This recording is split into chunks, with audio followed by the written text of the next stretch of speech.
You grow up being told a simple story. If you work hard, stay patient, do everything right, you'll win. It's repeated so often that it becomes a kind of invisible contract you sign without even realizing it. You hustle, you sacrifice, you pour your energy into it because you have to believe that if you just keep going, it will all eventually pay off. But nobody tells you that the system you're trying to win in wasn't actually built for you. It was built around you, built to benefit a very small handful and distract everyone else into endless striving. The map they handed you to success, it's broken, outdated, intentionally misleading. And by the time you realize it, you've already spent years of your life chasing coordinates that were never real in the first place. See, there are rules you're told, and then there are rules that actually move the world. And those real rules, they're kept hidden. Because if everybody knew, the whole thing would fall apart. If everybody understood how tightly opportunity is gate-kept, how many backdoors and secret handshakes determine who rises and who doesn't, the illusion would shatter. So instead, they keep selling you the dream. Just work harder, just be grateful for what you have, just stay positive, knowing full well that hard work alone was never the full equation.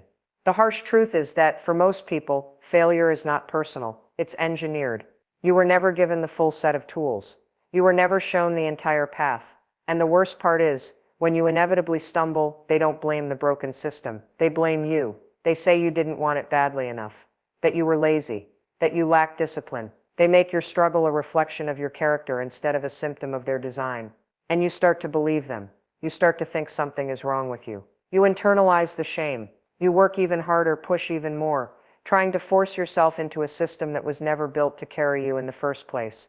And when that doesn't work, you blame yourself harder. You grind yourself into dust, thinking it's your fault you're still standing outside the gates. But let's be clear, it's not your fault. It was never your fault. The system isn't broken. It's working exactly how it was designed to work, to protect power, to preserve advantage, to keep the finish line moving just out of reach for anyone who wasn't born already standing at it. They don't need you to succeed. They just need you to keep trying, because your effort feeds the machine. Your hope keeps it alive. As long as you believe the next opportunity is the one that will change your life, the next interview, the next promotion, the next big break, you stay running. You stay obedient. You stay too busy to stop and realize that the race was never fair to begin with. They set you up to fail so they could profit off your pursuit. Your ambition is the fuel. Your dreams are the bait. They don't want you to win. They want you to keep playing. And the cruelest part of all, they'll parade the exceptions in front of you, the one in a million success stories, as proof that the system works. They'll hold up the handful of people who broke through as evidence that you could too. If you just tried a little harder, believed a little more, pushed a little longer. They weaponize hope against you. But behind the scenes, it's always been the same. Closed doors, secret circles, networks you're not invited into, conversations you're not even aware are happening. Access and privilege disguised as merit. A stacked deck hidden behind words like opportunity and fairness. And yet, despite everything, you keep showing up. You keep believing in something better. That's not weakness. That's your power. That stubborn hope. That relentless spirit. That's what makes you dangerous to the ones who built the walls. Because once you realize the system was never meant to save you, you stop asking for permission to be great. You stop begging for a seat at their table and start building your own. When you understand the game is rigged, you finally start playing by your own rules. You stop wasting energy trying to win a rigged race. You start investing energy in creating your own victories. You start seeing through the illusions. And that's when you become unstoppable. Not because you're waiting for someone to pick you, but because you already chose yourself. They set you up to fail. But they didn't realize you were never just playing for their trophies. You were always building something bigger, something they could never touch. And now you know. You spend so much time climbing that no one ever talks to you about the other side of success. The fall. Everybody tells you how to chase the dream, how to stay hungry, stay focused, stay driven. They give you 1,000 speeches about ambition and resilience, about pushing through obstacles, about keeping your eye on the prize. But what they don't tell you is that sometimes you can do all the right things, make all the right moves, and still find yourself standing at the edge of a cliff you never saw coming. The fall doesn't announce itself. It doesn't come with flashing warning signs or enough time to brace yourself. It shows up slowly, subtly, a crack in your foundation, a shift in how people talk to you, a sudden coldness from the world that used to cheer you on. The very same hands that once applauded your rise start pulling away the moment you stumble. At first you think it's temporary. You tell yourself you just need to work harder, adjust faster, be stronger. You cling to the momentum that once made you feel invincible. You ignore the small betrayals, the fading invitations, the growing distance between you and the ones who once said they were rooting for you. You tell yourself it's just a phase, just bad luck, just something you can outwork. But the truth is, success isn't a solid ground. It's a tightrope. It's a game of balance, of perception, of maintaining a version of yourself that people can admire without ever feeling threatened. And the moment you tip too far in either direction, too successful, too visible, too imperfect, too human, the crowd that once lifted you up can turn in an instant. Nobody warns you how lonely the fall can feel, how isolating it is to realize that many of the people who celebrated you were never really invested in you. They were invested in your glow, and the second your light dims, they scatter, not because you changed, but because you stopped being useful to their narrative. It's one of the cruel ironies of ambition.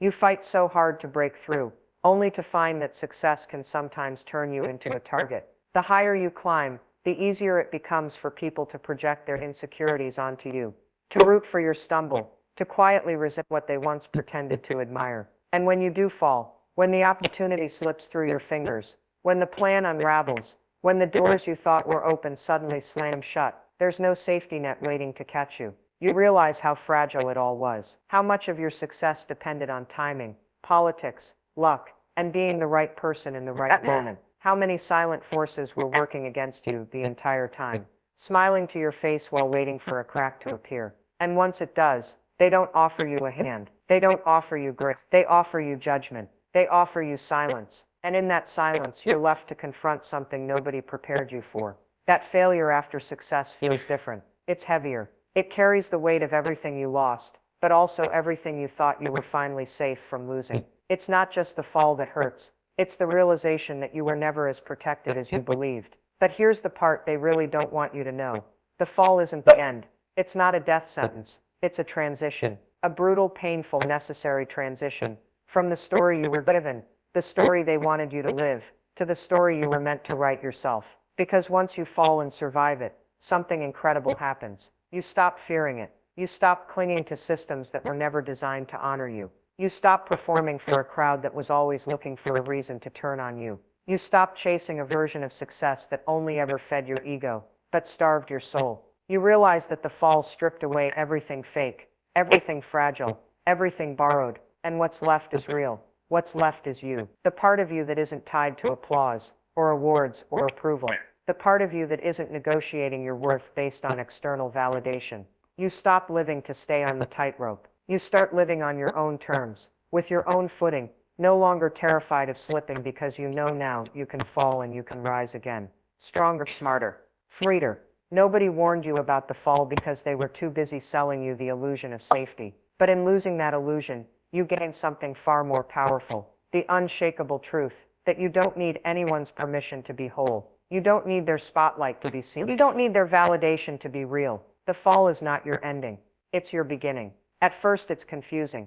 You think you're imagining it. The slight shifts in energy. The way the people who once celebrated you start hesitating when they say your name. The smiles that don't quite reach their eyes anymore. You tell yourself you're being paranoid, that you're reading too much into it. After all, these are your people. The ones who said they'd be there for every chapter. The ones who swore they'd clap for you, no matter what. But the truth reveals itself slowly, and then all at once. It's not the strangers you need to watch. It's not the critics or the outsiders, or the ones who never cared about you to begin with. It's the familiar faces. It's the ones who once cheered the loudest. The ones who felt like home. Somewhere along the way, your resilience, the very thing that kept you going, becomes a threat, because your survival reminds them of the ways they gave up on themselves. They don't resent your success at first. They love the idea of your success, when it's shiny and distant, and doesn't demand anything uncomfortable from them. But resilience, real resilience, is different. It's gritty. It's inconvenient. It forces people to confront their own stories, their own choices, the places they stopped trying. And not everyone is ready for that kind of mirror. When you survive what was meant to break you, when you rebuild yourself from the ashes they assumed would be permanent, it does something to the room when you walk.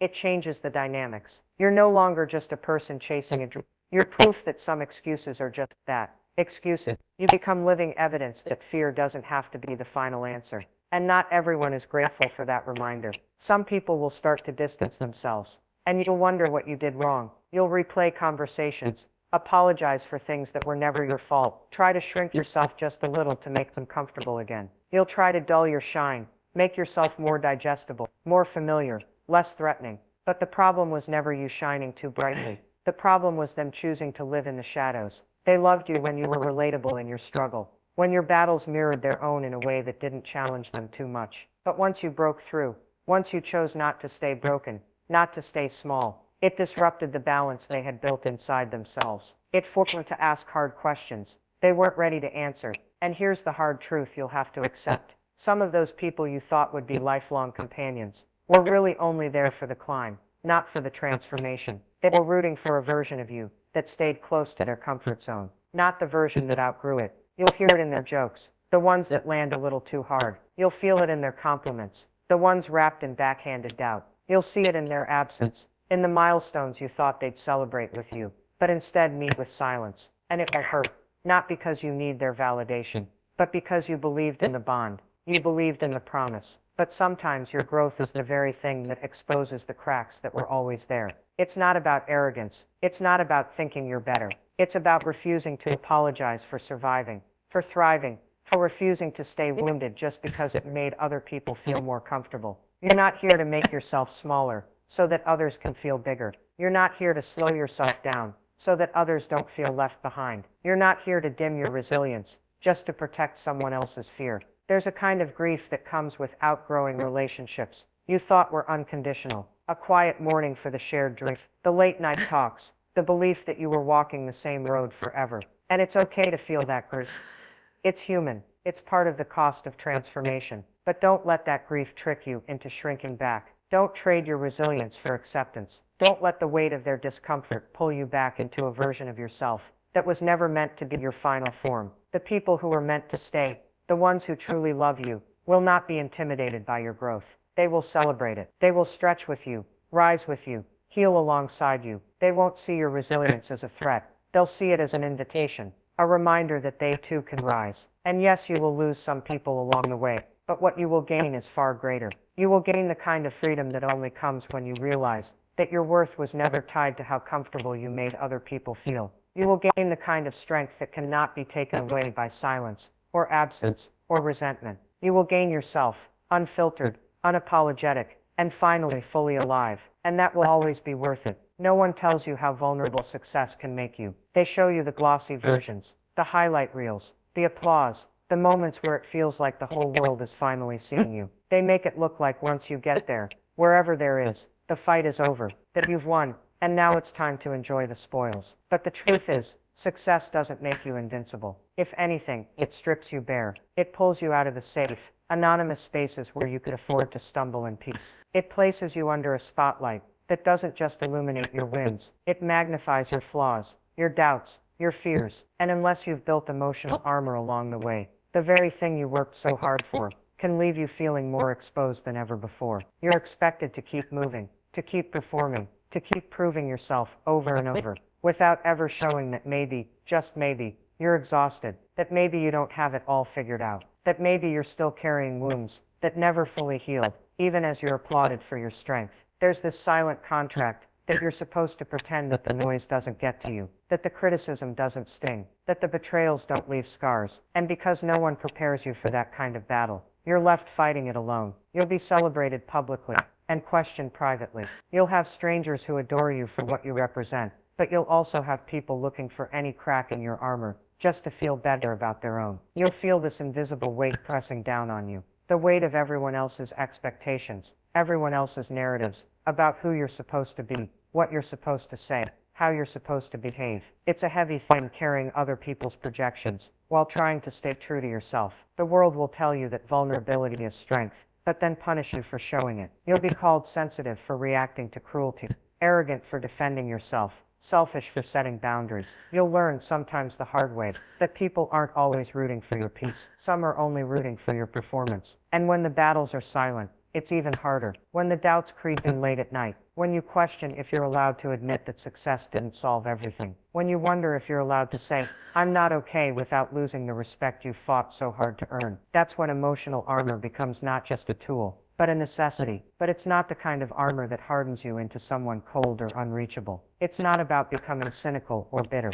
It's about learning how to protect your spirit without losing it. It's about knowing how to separate the noise from the truth, how to hold on to your sense of even when the world tries to reshape you into something more palatable, more convenient, less real. You have to know who you are when the applause fades. You have to know who you are when the criticism feels louder than the encouragement. You have to know who you are when the people you thought would stand by you quietly disappear. Because if you don't, success will hollow you out. It will trick you into thinking that your worth is only as good as your last win, that your value is only as real as the approval you can gather, that your identity is only solid as long as you're meeting expectations you never agreed to. You need emotional armor for the days when you wake up and wonder why you ever wanted this in the first place. For the days when you're fighting battles no one sees, when you're bleeding in ways no one will ever acknowledge, when you're questioning whether being strong is worth the cost it seems to demand. And the truth is, it is, but only if you understand that real success isn't about the surface. It's about surviving yourself. It's about making peace with the parts of you that are terrified and tired and tender,